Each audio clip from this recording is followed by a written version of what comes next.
కార్తికేయ. నేనిప్పుడు పరమానందయ్య శిష్యుల కథలో ఇంటికి సున్నం అనే కథ చెప్పబోతున్నాను. ఇంటికి సున్నం.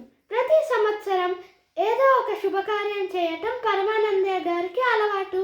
ఒక ఏకాదశి నాడు ఆయన ఇంట్లో సత్యనారాయణ వ్రతం చేద్దాం అనుకున్నారు. ముందు రోజు శిష్యుల్ని పిలిచి తలో పని అప్పగించారు. కొంతమంది అరటి పిలకలు తేవటానికి వెళ్తే మరికొంతమంది మామిడాకుల కోసం వెళ్ళారు.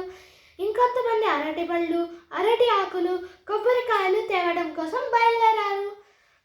వ్రతానికి కావలసిన సామాన్లు తెమ్మని శిష్యుల్ని పంపిస్తే వాళ్ళు ఒకటి తేబోయి మరొకటి తెస్తారని గ్రహించిన పరమానందయ్య గారు ఆ పని కోసం తానే స్వయంగా వెళ్ళాలనుకున్నారు.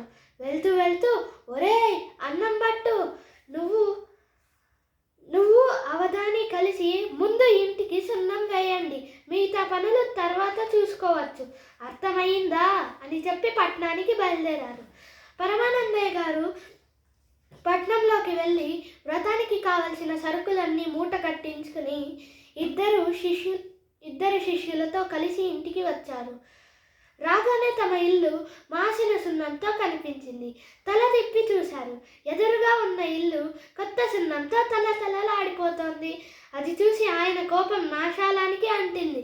ఒరేయ్ వెదవల్లారా, ఇలా రండి, ఏంటిరా మీరు చేసిన పని? మన ఇంటికి సున్నం వేయమంటే ఎదురింటికి వేస్తారా?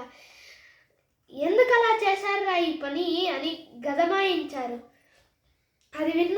అది విని భయపడ్డ అన్నంబట్టు అవధాని నెమ్మదిగా గొంతు పెగల్చుకొని, గురువుగారు మీరే కదండి పట్నానికి వెళ్తూ ముందు ఇంటికి సున్నం వేసి మిగతా పనులు చేయమన్నారు.